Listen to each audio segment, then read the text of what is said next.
Hi అండి అందరికీ. విద్యా దృక్పథాలకు సంబంధించి స్వాతంత్ర్యానంతర విద్యా కమిషన్లో మనకి ఈ ప్రాక్టీస్ బిట్స్ అనేటటువంటివి ఎస్జిటి పరంగా మనకి చాలా మోస్ట్ ఇంపార్టెంట్ బిట్స్ అనేవి ఇందులో ఉన్నాయి కాబట్టి మీకు అందించడం జరుగుతుంది. ఇక్కడ మనం చూస్తే విశ్వవిద్యాలయ విద్య కోసం 1948లో నియమించబడినటువంటి విద్యా కమిషన్ యొక్క అధ్యక్షుడు ఎవరు? విశ్వవిద్యాలయాల కోసం ఏర్పాటు చేయబడిన కమిషన్కి అధ్యక్షుడు ఎవరంటే రాధాకృష్ణన్ కమిషన్ అనమాట. నెక్స్ట్, విశ్వవిద్యాలయాల్లో ఎన్ని రకాల ఉపాధ్యాయులు ఉండాలని మరి రాధాకృష్ణ కమిషన్ పేర్కొంది అంటే 3 రకాలు. ప్రొఫెసరు, రీడరు, లెక్చరరు అనేటటువంటి 3 రకాల ఉపాధ్యాయులు ఉండాలని కూడా పేర్కోవడం జరిగింది. విశ్వవిద్యాలయ కమిషన్ ప్రకారం ఈ క్రింది వానిలో సరికానిది గుర్తించండి. అసిస్టెంట్ ప్రొఫెసర్ అనేటటువంటిది అనమాట లేదు. అసిస్టెంట్ ప్రొఫెసర్ లేదు. ప్రొఫెసరు, రీడరు, లెక్చరర్ అనేటటువంటి వాళ్ళు ఉండడం జరిగింది. నెక్స్ట్ వన్ చూసుకుంటే, విశ్వవిద్యాలయాల స్థాయిలో విద్యా ప్రమాణాలు కాపాడుటకు మాధ్యమిక విద్యను సంస్కరించాలని పేర్కొన్నటువంటి విద్యా కమిషన్ ఏది? మాధ్యమిక విద్యను సంస్కరించాలని పేర్కొన్న విద్యా కమిషన్ ఏదంటే రాధాకృష్ణన్ కమిషన్ అనమాట. విశ్వవిద్యాలయ స్థాయిలో మరి క్రింది వానిలో విశ్వవిద్యాలయ కమిషన్ సూచించనిది ఏమిటి? మరి విశ్వవిద్యాలయ కమిషన్ ఏంటి సూచించలేదంటే ఎంఏ, ఎంఎస్సి కోర్సులు జాతీయ స్థాయిలో ఉండాలని చెప్పింది. మతాల నైతికతను బోధించాలని చెప్పింది. గ్రామీణ విశ్వవిద్యాలయాలు కూడా స్థాపించాలని చెప్పింది. మరి ఇది ప్రాంతీయ భాషలో బోధించరాదని చెప్పలేదన్నమాట. విశ్వవిద్యాలయ విద్యను ఉమ్మడి జాబితాలో పొందుపరచాలని పేర్కొన్నది. ఉమ్మడి జాబితాలో పొందుపరచాలని పేర్కొన్నది ఏదంటే ఎన్పిఏ 1986. నెక్స్ట్ వన్ చూస్తే, స్త్రీ విద్యను అభివృద్ధి పరచాలని మహిళా కళాశాలలను ఏర్పాటు చేయాలని పేర్కొన్నది ఎవరు? స్త్రీ విద్యను అభివృద్ధి పరచాలని మహిళా కళాశాలలను ఏర్పాటు చేయాలని పేర్కొన్నది రాధాకృష్ణన్ కమిషన్. మరి యూజీసీ ఏర్పాటును సిఫార్సు చేసినది ఏదంటే రాధాకృష్ణన్ కమిషన్. యూజీసీని ఎప్పుడు ఏర్పాటు చేశారు? యూజీసీని 1953లో ఏర్పాటు చేయడం జరిగింది. 1953. విశ్వవిద్యాలయ విరాళ సంఘానికి ఎప్పుడు చట్టభద్రత కల్పించారంటే 1956లో చట్టబద్ధత కల్పించారు. స్వాతంత్ర్యానంతరం మాధ్యమిక విద్య సంస్కరించుటకు నియమించినటువంటి విద్యా కమిషన్ ఏది? స్వాతంత్ర్యానంతరం మాధ్యమిక విద్యను సంస్కరించుటకు నియమించినటువంటి విద్యా కమిషన్ ఏదంటే మొదలియార్ కమిషన్. మాధ్యమిక విద్యా కమిషన్ అనేది ఏ సంవత్సరంలో నియమించారు? మాధ్యమిక విద్యా కమిషన్ ఏ సంవత్సరంలో నియమించారంటే 1952లో నియమించడం జరిగింది. దీన్నే సెకండరీ విద్యా కమిషన్ అని కూడా మనం చెప్తాము. మనకి 2018 డిఎస్ఏలో బిట్గా కూడా రావడం జరిగింది. మాధ్యమిక విద్యా కమిషన్ యొక్క అధ్యక్షులు ఎవరు? మొదలియారే అధ్యక్షుడు. 1952లో నియమించిన మాధ్యమిక విద్యా కమిషన్ను ఎవరు నియమించారు? క్యాబ్ నియమించిందనమాట. CABE, central advisory board of education అనేటటువంటిది నియమించడం జరిగింది. నెక్స్ట్ వన్, క్రింది వానిలో మాధ్యమిక విద్యా కమిషన్ అనుసరించి విద్యా లక్ష్యాలు ఏమిటి? ఈ పౌరసత్వ శిక్షణ, మూర్తిమత్వ అభివృద్ధి, సామర్థ్యాల పెంచడం, ఈ 3 కూడా మాధ్యమిక విద్యా కమిషన్కు సంబంధించినటువంటి విద్యా లక్ష్యాలు అన్నమాట. పౌరసత్వ శిక్షణ, సామర్థ్యాలను పెంచడం, మూర్తిమత్వ అభివృద్ధి, ఇవన్నీ కూడా భారతీయ విద్యా లక్ష్యం భావి భారత పౌరులను తయారు చేయడం అని పేర్కొన్నది ఎవరు? భారతీయ విద్యా లక్ష్యం ఏంటంటే భావి భారత పౌరులను తయారు చేయడం అని చెప్పింది ఎవరంటే సెకండరీ కమిషన్ లేదా మాధ్యమిక విద్యా కమిషన్. భారతదేశం ప్రజాస్వామ్యం దేశం కాబట్టి విద్యార్థులకు నాయకత్వ లక్షణాలను పెంపొందించే విధంగా మన విద్యా విధానం ఉండాలి అని పేర్కొన్నది ఎవరంటే మాధ్యమిక విద్యా కమిషన్. విద్యా లక్ష్యం సంపూర్ణ మూర్తిమత్వ అభివృద్ధి జరిగే విధంగా ఉండాలని పేర్కొన్న విద్యా కమిషన్ ఏదంటే సెకండరీ విద్యా కమిషన్. విద్యా లక్ష్యం అనేటటువంటిది సంపూర్ణ మూర్తిమత్వం అభివృద్ధి జరిగే విధంగా ఉండాలి అని పేర్కొన్న కమిషన్ ఏదంటే సెకండరీ విద్యా కమిషన్. మాధ్యమిక కమిషన్ మాధ్యమిక విద్యను ఎన్ని సంవత్సరాలుగా పేర్కొంది? అది మాధ్యమిక విద్యను 8 సంవత్సరాలుగా పేర్కోవడం జరిగింది. మాధ్యమిక విద్యను ఎన్ని స్థాయిలుగా మాధ్యమిక కమిషన్ సూచించింది అంటే 3 స్థాయిలుగా సూచించింది. మాధ్యమిక కమిషన్ అనుసరించి మాధ్యమిక అంటే ఏంటంటే 6 నుండి 12 సంవత్సరాలు, అంటే మొత్తంగా అక్కడ 8 సంవత్సరాలు అనేటటువంటిది సూచించడం జరిగిందనమాట. 6 నుండి 12 సంవత్సరాలు. నెక్స్ట్, జాతీయ మాధ్యమిక కమిషన్ సూచించినటువంటి విద్యా స్వరూపం ఎలా ఉందంటే 5-3+5-3-4-3. 5+3 సూచించడం జరిగిందనమాట. మాధ్యమిక విద్యా కమిషన్ సూచించిన విద్యా స్వరూపము 5+3+4+3లో 3 అనగా 6 నుంచి 8 తరగతులు అనమాట. ఫస్ట్ 3 ఏంటంటే 6 నుంచి 8 తరగతులు. మరి నెక్స్ట్ ఇంటర్ విద్యను రద్దుపరిచి ఉన్నత పాఠశాలల్లో కలపాలని సూచించినటువంటి విద్యా కమిషన్ ఏంటి?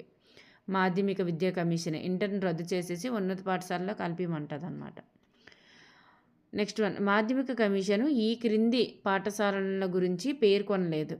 మాధ్యమిక కమిషన్ ఏంటంటే గురుకుల పాఠశాలలు, బహుళార్థక పాఠశాలలు, సాంకేతిక పాఠశాలలు ఈ మూడింటి గురించి పేర్కొంది, కానీ వృత్తి పాఠశాలల గురించి పేర్కోలేదు.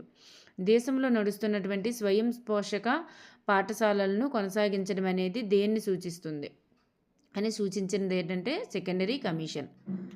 క్రింది వానిలో ఏ దశలో మాతృభాషలో బోధించాలని మాధ్యమిక విద్యా కమిషన్ పేర్కొంది అంటే మాధ్యమిక స్థాయిలోనే మాతృభాషలో బోధించాలని మాధ్యమిక విద్యా కమిషన్ పేర్కొన్నది. పాఠ్య ప్రణాళిక వాస్తవ జీవితానికి ఉపయోగపడేలా ఉండాలి అని సూచించిన కమిషన్ ఏంటంటే సెకండరీ విద్యా కమిషన్. మనం బోధనలో ఉపయోగిస్తున్నటువంటి క్రియా ప్రాజెక్ట్ పద్ధతి వీరి ఫలితము. క్రియా ప్రాజెక్ట్ పద్ధతి అనేటటువంటిది వీరి ఫలితము అంటే మాధ్యమిక కమిషన్ యొక్క ఫలితమే అన్నమాట ప్రాజెక్ట్ పద్ధతి అన్నది. విద్యార్థుల్లో ఈ క్రింది అవసరం కోసం క్రీడలు మరియు ఎన్సీసీని ప్రవేశపెట్టాలని సెకండరీ కమిషన్ సూచించింది. మరి ఏ అవసరం కోసం అంటే క్రమశిక్షణ కోసమే క్రీడలు అని ప్రవేశపెట్టమని చెప్పడం జరిగింది. పరీక్షా విధానాన్ని సంస్కరించి దానిలో లక్ష్యాత్మక ప్రశ్నలను ప్రవేశపెట్టాలని సూచించిన కమిషన్ ఏదంటే సెకండరీ విద్యా కమిషన్. మరి ప్రతి పరీక్షలో కూడా ఎంత శాతం లక్ష్యాత్మక ప్రశ్నలను ప్రవేశపెట్టాలని మరి ఈ మొదలియార్ కమిషన్ సూచించారంటే 15 నుంచి 40% అనేటటువంటివి లక్ష్యాత్మక ప్రశ్నలు ఉండాలని 15 నుంచి 40% లక్ష్యాత్మక ప్రశ్నలు ఉండాలని మొదలియార్ కమిటీ సూచించింది. అర్హత కలిగిన వారిని ఉపాధ్యాయులుగా నియమించి వారిని ఎన్ని సంవత్సరాల వరకు వృత్తిలో కొనసాగించాలని సెకండరీ విద్యా కమిషన్ పేర్కొంది. 60 సంవత్సరాల వరకు వృత్తిలో కొనసాగించాలని పేర్కోవడం జరిగింది. దేశవ్యాప్తంగా మాధ్యమిక విద్యను సమన్వయం చేయడానికి కేంద్రీయ మాధ్యమిక విద్యా పరిషత్తును స్థాపించాలని సూచించినటువంటి విద్యా కమిషన్ ఏది? సెకండరీ విద్యా కమిషన్. పుస్తకాలలో తప్పులు లేకుండా నాణ్యమైన పుస్తకాల ముద్రణ కోసం టెక్స్ట్ బుక్ కమిటీలను నియమించాలని పేర్కొన్నది. టెక్స్ట్ బుక్ కమిటీలను నియమించాలని పేర్కొన్నది కూడా సెకండరీ విద్యా కమిషన్. మాధ్యమిక స్థాయిలో ఎన్ని పబ్లిక్ పరీక్షలు ఉండాలని మొదలియార్ కమిషన్ సూచించిందంటే ఒకే పబ్లిక్ పరీక్ష ఉండాలి మాధ్యమిక స్థాయిలో. ప్రస్తుతం రాష్ట్రంలో ఏర్పాటు చేసిన ఆదర్శ పాఠశాలలలోని విద్యా స్వరూపమునకు నాంది ఎవరంటే సెకండరీ విద్యా కమిషన్. రాజ్యాంగంలో పొందుపరిచిన విలువలకు అనుగుణంగా సంపూర్ణమైన విద్యా స్వరూపమును సూచించమని నియమించినటువంటి విద్యా కమిషన్ ఏదంటే కొఠారి కమిషన్. చూడండి, రాజ్యాంగంలో పొందుపరిచిన విలువలకు అనుగుణంగా సంపూర్ణమైనటువంటి విద్యా స్వరూపమును సూచించమని ఎవరిని కోరారు? వాటి కోసం ఎవరిని నియమించారంటే కొఠారిని నియమించడం జరిగింది. 1964లో నియమించిన జాతీయ విద్యా కమిషన్ యొక్క చైర్మన్ ఎవరంటే 64 అనగానే మనకు గుర్తుకొచ్చేది కొఠారి కమిషన్. 64 to 66 కాబట్టి. తొలి జాతీయ విద్యా కమిషన్ పేర్కొనేటటువంటి కొఠారి కమిషన్ ఎప్పుడు నియమించారు? తొలి జాతీయ విద్యా కమిషన్ ఏది అంటే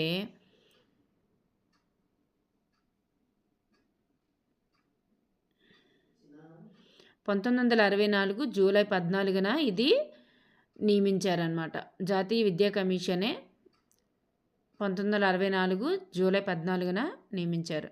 నెక్స్ట్ కొఠారి కమిషన్ తన నివేదికను కేంద్ర విద్యాశాఖ మంత్రి ఎంసి చాగ్లాకు ఎప్పుడు సమర్పించారు? 1966 జూలై 29న సమర్పించారు. కొఠారి కమిషన్ తన నివేదికకు పెట్టినటువంటి పేరేమిటి? ఏ పేరుని సూచించారంటే జాతీయ విద్యాభివృద్ధి వికాసము. ఇది మనకి 2018 DSCలో ఇవ్వడం జరిగింది. జాతీయ విద్యాభివృద్ధి వికాసం అని పేరు పెట్టడం జరిగింది. కొఠారి కమిషన్ నివేదికలో తొలి వాక్యం ఏమిటి? తొలి వాక్యం దేంతో స్టార్ట్ అవుతుంది అంటే నివేదిక దేశ భవిష్యత్తు తరగతి గదిలో నిర్మించబడుతుంది అనేటటువంటి వాక్యంతో ఆ నివేదిక ప్రారంభమవుతుంది. కొఠారి కమిషన్ సూచించిన విద్యా లక్ష్యాలు. విద్యా ఉత్పాదకతను పెంచాలి, ఆధునిక ప్రక్రియను వేగవంతం చేయాలని, జాతీయ సమైక్యతను సాధించాలి, ప్రజాస్వామ్యాన్ని పటిష్టపరచాలని, నైతిక సామాజిక విలువలు పెంపొందించాలని, ఇవన్నీ కూడా కొఠారి కమిషన్ అటువంటి సూచించిన జాతీయ విద్యా లక్ష్యాల్లో ఉంటాయన్నమాట. నెక్స్ట్ వన్, పిల్లల్లో నైతిక సామాజిక విలువలు పెంపొందించే విధంగా మన జాతీయ విద్యా విధానం ఉండాలని పేర్కొన్న విద్యా కమిషన్ ఏంటి? మరి జాతీయ సామాజిక విలువలు పిల్లల్లో ఉండాలని పేర్కొన్న కమిషన్ ఏదంటే కొఠారి కమిషన్. కొఠారి కమిషన్ సూచించినటువంటి విద్యా విధానం స్వరూపం ఏంటంటే ఇక్కడ 10+2+3 మన ఇప్పుడు 10th ఇంటర్ డిగ్రీ అన్నమాట. కొఠారి కమిషన్ పేర్కొన్న విద్యా స్వరూపంలో 10 అనగా ఏంటంటే 10 అనగా ఎలా ఉంటుందంటే 5+2+3గా ఉంటుందన్నమాట. 5+2+3గా ఉంటుంది. నెక్స్ట్ వన్, కొఠారి కమిషన్ అనుసరించి విద్య ఎన్ని స్థాయిల్లో ఉంటుంది? విద్య ఎన్ని స్థాయిలు అంటే 5 స్థాయిల్లో ఉంటుంది. ప్రస్తుతం మన రాష్ట్రంలో ఉన్నటువంటి విద్యా విధానానికి నాంది ఎవరు అంటే కొఠారి కమిషనే. మరి సామాన్య పాఠశాలలను ఏర్పాటు చేయాలని పేర్కొన్నటువంటి విద్యా కమిషన్ ఏదంటే కొఠారి కమిషన్. సామాన్య పాఠశాలను ఏర్పాటు చేయాలని సూచించింది. విద్యా దశలలో సాధారణ విద్య అంతర్భాగంగా పని అనుభవాన్ని ప్రవేశపెట్టాలని కోరింది ఎవరంటే మనకి పని అనుభవం అనగానే గాంధీజీ బేసిక్ విద్యా విధానం మరియు కొఠారి కమిషన్ ఈ రెండు గుర్తుకు రావాలి. జాతీయ సేవ కోసం ఎన్ఎస్ఎస్ను ప్రవేశపెట్టాలని పేర్కొన్నది కూడా కొఠారి కమిషనే. మరి మాధ్యమిక విద్యను వృత్తిపరం చేయాలని పేర్కొన్నది కూడా కొఠారి కమిషనే. వృత్తి విద్య అనగానే మీకు గాంధీజీ గుర్తుకు రావాలి. నెక్స్ట్, కొఠారి కమిషన్ గాంధీజీ కూడా వృత్తి విద్యను గురించి చెప్పడం జరిగింది కాబట్టి. కొఠారి కమిషన్ అనుసరించి ఏ దశలో మాతృభాషలో బోధించాల్సి ఉంటుంది అంటే అన్ని దశల్లో కూడా మాతృభాషలో బోధించాలి. మరి సెకండరీ విద్యా కమిషన్ అయితే మాధ్యమిక దశలో మాత్రమే మాతృభాషలో బోధించాలని చెప్పిందనమాట. మరి ఏ తరగతి నుండి అంగాన్ని అనుసంధాన భాషగా బోధించాలని కొఠారి కమిషన్ సూచించిందంటే 8వ తరగతి నుంచి. విద్యను స్వతంత్ర ప్రతిపత్తి గల వైజ్ఞానిక శాఖగా గుర్తించాలని పేర్కొన్నది ఎవరంటే స్వతంత్ర ప్రతిపత్తి గల వైజ్ఞానిక శాఖగా గుర్తించాలని పేర్కొన్నది కూడా కొఠారి కమిషన్. 10 సంవత్సరాల పాఠశాల విద్యలో ఈ క్రిందివి తప్పనిసరిగా ఉండాలని కొఠారి కమిషన్ పేర్కొంది. 10 సంవత్సరాల పాఠశాల విద్యలో సైన్సు మరియు గణితం తప్పనిసరిగా ఉండాలని పేర్కొంది. కొఠారి కమిషన్ ఏ మూల్యాంకనంను సూచించింది? అంతర మూల్యాంకనం, బాహ్య మూల్యాంకనం, శాస్త్రీయ మూల్యాంకనం ఈ 3 రకాల మూల్యాంకనాలను కూడా సూచించింది. అంతర్జాతీయ ప్రమాణాలకు అనుగుణంగా ఎంపిక చేసిన విశ్వవిద్యాలయాలలో అభ్యసన కేంద్రాలను ఏర్పాటు చేయాలని పేర్కొన్న విద్యా కమిషన్ ఏదంటే కొఠారి కమిషన్.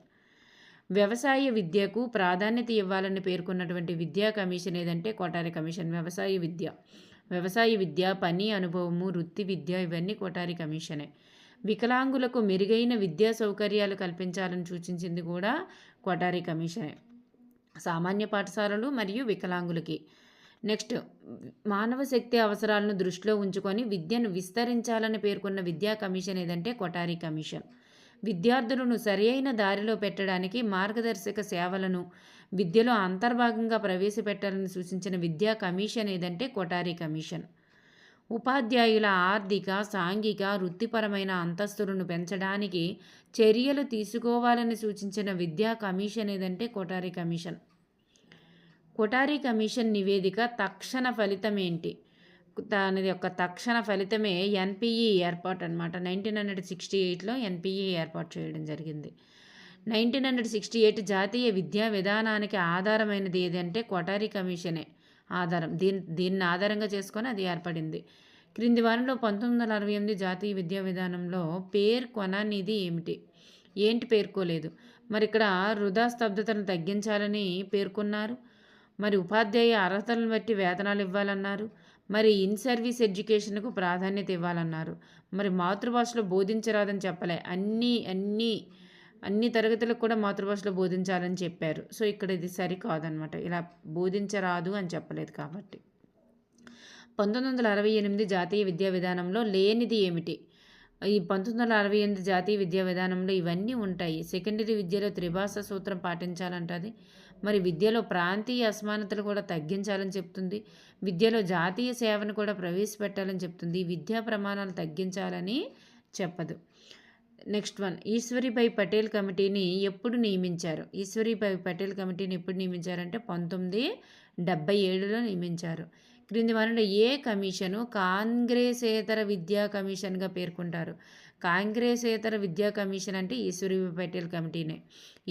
ఈ కమిషన్నే కాంగ్రెసేతర విద్యా కమిషన్గా పేర్కొంటారు.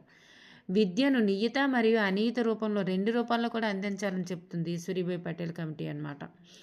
విద్యను విద్యార్థుల వ్యక్తిగత అవసరాలను తీర్చే విధంగా పాఠ్య ప్రణాళికను రూపొందించాలని చెప్తుంది. వ్యక్తిగత అవసరాలను తీర్చే విధంగా ఉండాలని చెప్తుంది పటేల్ కమిటీ. అదే కృత్యాధార పద్ధతి అన్నమాట. నెక్స్ట్ వన్, గాంధీజీ రూపొందించినటువంటి ప్రాతిపదిక విద్య యొక్క సూత్రాలు విద్యా విధానంలో పొందుపరచాలని సూచించింది ఎవరంటే ఈ పటేల్ కమిటీనే. ఈ గాంధీజీ రూపొందించినటువంటి ప్రాతిపదిక సూత్రాలన్నీ కూడా విద్యా విధానంలో పొందుపరచాలని చెప్తుంది కూడా పటేల్ కమిటీ. తరగతి గది ఒక్కటే అభ్యసనానికి ఆధారం కాకూడదని పేర్కొన్నది కూడా పటేల్ కమిటీనే. మరి ఎస్యూపీడబ్ల్యూని సూచించింది పటేల్ కమిటీనే. ఎస్యూపీడబ్ల్యూ కోసం వారానికి ఎన్ని గంటలు కేటాయించాలని సిఫార్సు చేసిందంటే వారానికి 6 గంటలు కేటాయించమని సిఫార్సు చేసింది.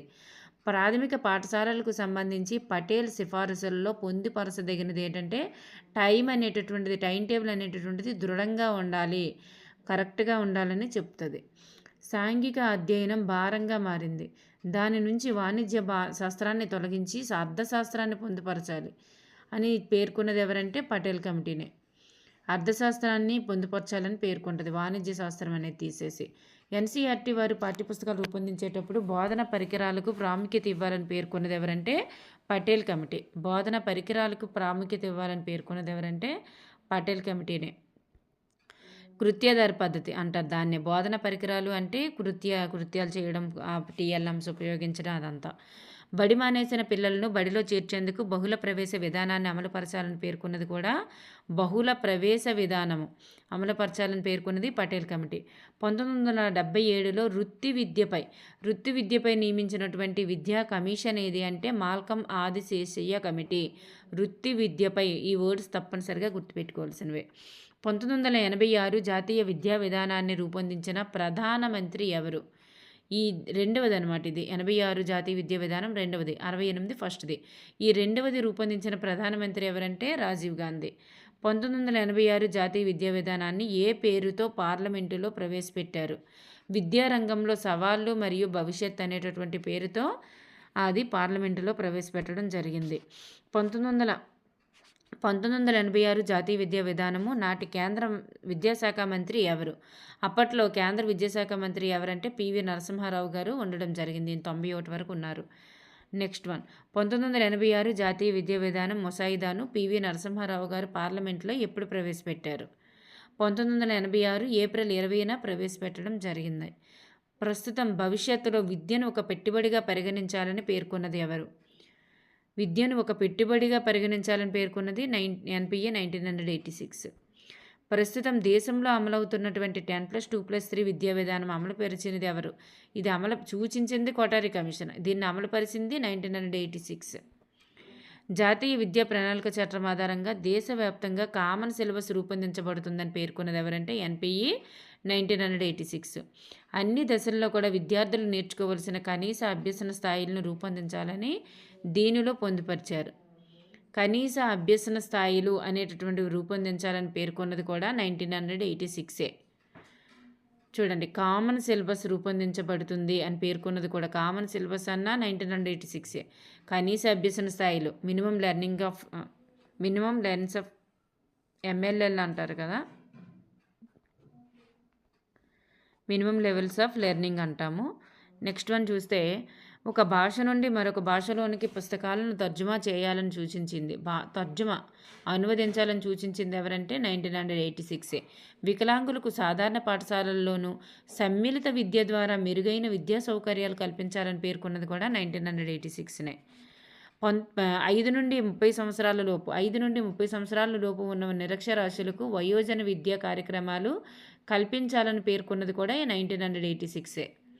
14 సంవత్సరాల లోపు పిల్లలందరినీ బడిలో చేర్పించి వారిని మెరుగైన గుణాత్మక విద్య అందిస్తామని దీనిలో పొందుపరిచారు.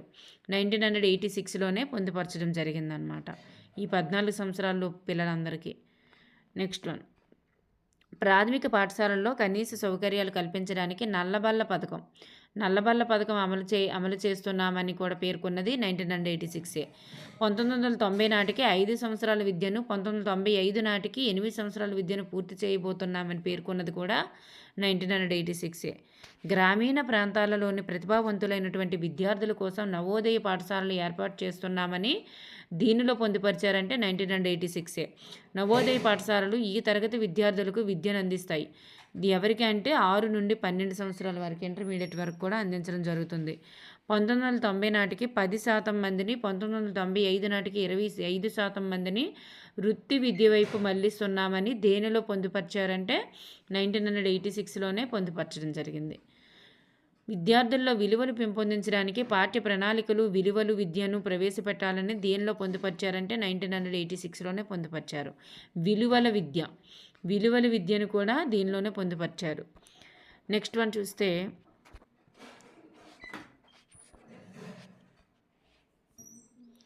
పరీక్షా పద్ధతి నమ్మకమైనదిగాను, మూల్యాంకనం అభ్యసనాన్ని మెరుగుపరచడానికి శక్తివంతమైన సాధనంగాను రూపొందించాలని ఎక్కడ పేర్కొన్నారు?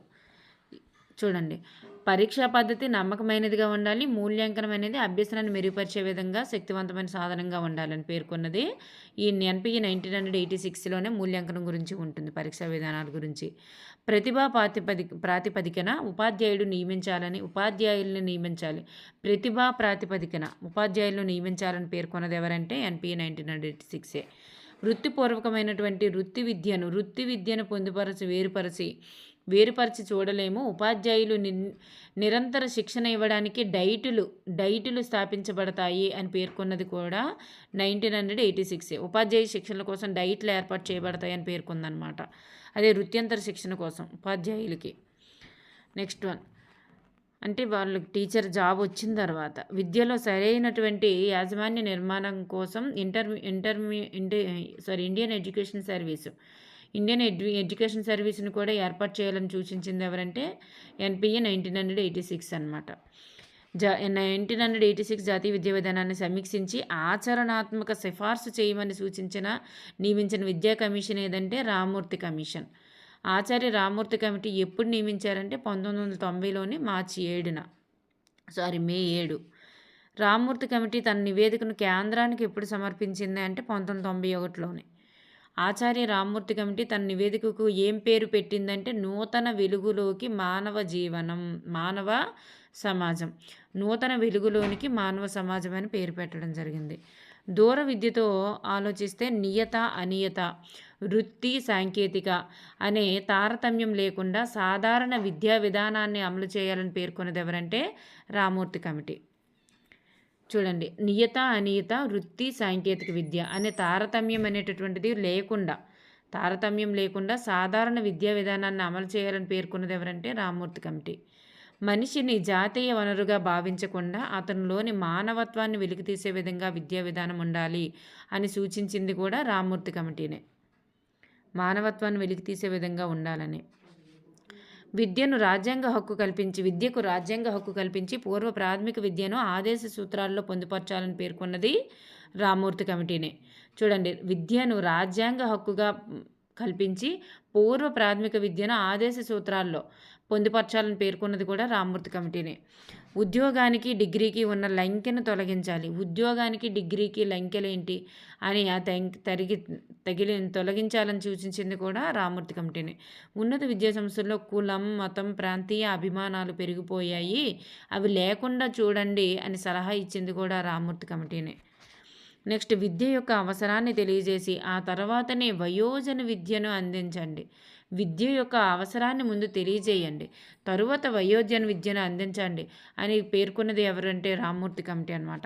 పాఠ్య ప్రణాళిక నిర్మాణంలో ఉపాధ్యాయులకు, విద్యార్థులకు చోటు ఉండాలని సూచించిన విద్యా కమిషన్ ఏదంటే ఉపాధ్యాయులకి, విద్యార్థులకి ఇద్దరికీ కూడా పాఠ్య ప్రణాళిక యొక్క నిర్మాణంలో చోటు ఉండాలి అని పేర్కొన్నది ఎవరంటే రామ్మూర్తి కమిటీ.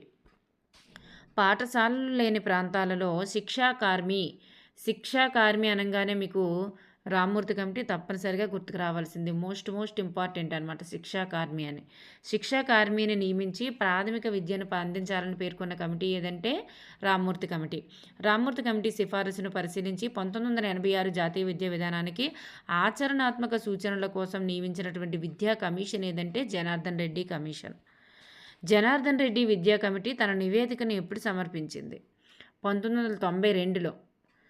రామ్మూర్తి కమిటీ తర్వాత జనార్దన్ రెడ్డి విద్యా కమిటీ ఏ సంవత్సరంలో నియమించారంటే 91లో నియమించారు.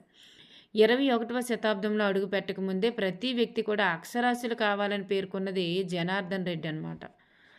ప్రతి విద్యార్థి ఇంటికి 1 కిలోమీటర్ దూరంలో ప్రాథమిక పాఠశాలను నెలకొల్పాలని పేర్కొంది జనార్దన్ రెడ్డి కమిటీ.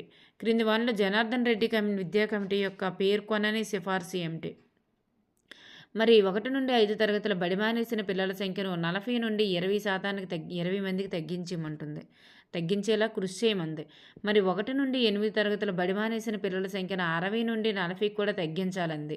మరి స్కూల్ కాంప్లెక్స్ను కూడా ఏర్పాటు చేయాలని చెప్పిందనమాట. Next one. సో ఈ 4th వన్ అనేది తను సిఫార్సు చేయలేదు. స్కూల్ బ్యాగులపై ఎప్పుడు యశ్పాల్ కమిటీని నియమించారు? స్కూల్ బ్యాగులపై ఏర్పాటైనటువంటి యశ్పాల్ కమిటీని ఎప్పుడు నియమించారు? 1992లో నియమించడం జరిగింది. 1993లో యశ్పాల్ కమిటీ ఏ పేరుతో నివేదికను కేంద్రానికి సమర్పించింది? భారం లేని అభ్యసనం. Most important. మొన్న 2018 డిఎస్సికి కూడా ఇవ్వడం జరిగింది. ప్రాథమిక స్థాయిలో స్కూలు బ్యాగును మరియు ఇంటి పనిని నిషేధించాలని పేర్కొన్నది ఎవరంటే యశ్పాల్ కమిటీ. పాఠ్యపుస్తకాలను ఆస్తిగా భావించి ఇంటికి బడికి తిప్పడం మానుకోవాలని సూచించింది ఎవరంటే యశ్పాల్ కమిటీ. ప్రాథమిక తరగతుల్లో ఎలాంటి పరీక్షలు ఇంటర్వ్యూలు నిర్వహించరాదు ప్రాథమిక తరగతిలో అని చెప్పింది కూడా రామ్మూర్తి కమిటీ. యశ్పాల్ కమిటీ అనుకుంటా. యశ్పాల్ కమిటీ అనే అనుకుంటున్నా. యశ్పాల్ కమిటీ. Next one. ప్రాథమిక స్థాయిలో 3Rని అతిగా చేయిస్తున్నారు. అది ఒక రకంగా పిల్లలను హింసించడమే. 3Rని రైటింగు, రీడింగు అలాంటివి. Next one. దానిని నివారించాలని సూచించినటువంటి విద్యా కమిషన్ ఏదంటే 3Rని తగ్గించండి అని చెప్పింది ఎవరంటే యశ్పాల్ కమిటీనే. Next one. 1993లో నూతన పాఠ్యపుస్తకాల మార్పిడికి ఆధారమైనది ఏదంటే యశ్పాల్ కమిటీ. 1993లో అప్పుడు నూతన పాఠ్యపుస్తకాలు మార్పిడి జరిగాయి. 1986 జాతీయ విద్యా విధానము అమలు చేయడం కోసం తీసుకువచ్చిన ఆచరణాత్మక కార్యక్రమాన్ని పార్లమెంట్ ఎప్పుడు ఆమోదించిందంటే 1992లో ఆమోదించడం జరిగింది. క్రింది వానిలో ఆచరణ కార్యక్రమం 1992లో పేర్కొననిది ఏమిటి? ఆచరణ కార్యక్రమం 1992లో పేర్కొననిది ఏమిటి? SABAలను స్థాపించడం, విద్యను స్థానిక సంస్థలకు బదలాయించడం, విద్యా ప్రణాళికను రూపొందించడం. ఈ 3 కూడా పేర్కోలేదన్నమాట. క్రింది వానిలో ఆచరణాత్మక కార్యక్రమం 1992లో ఈ రాష్ట్ర విద్యాశాఖలను ఏర్పాటు చేయాలని పేర్కోలేదు. ఇవన్నీ కూడా పేర్కోవడం జరిగింది. ఏ కార్యక్రమంలో భాగంగా జిల్లా విద్యా బోర్డులను ఏర్పాటు చేశారు? జిల్లా విద్యా బోర్డులను ఆచరణాత్మక కార్యక్రమంలో భాగంగానే జిల్లాకి విద్యా బోర్డులను ఏర్పాటు చేయడం జరిగింది. జిల్లా విద్యా బోర్డులకు ఒక ముఖ్యాధికారిని కూడా నియమించాలని సూచించారు. దేనిలో పేర్కొన్నారంటే ఆచరణాత్మక కార్యక్రమంలో ముఖ్యాధికారిని కూడా నియమించాలని దేనిలో పేర్కొన్నారంటే ఆచరణాత్మక కార్యక్రమంలో పేర్కోవడం జరిగింది. Thank you everyone.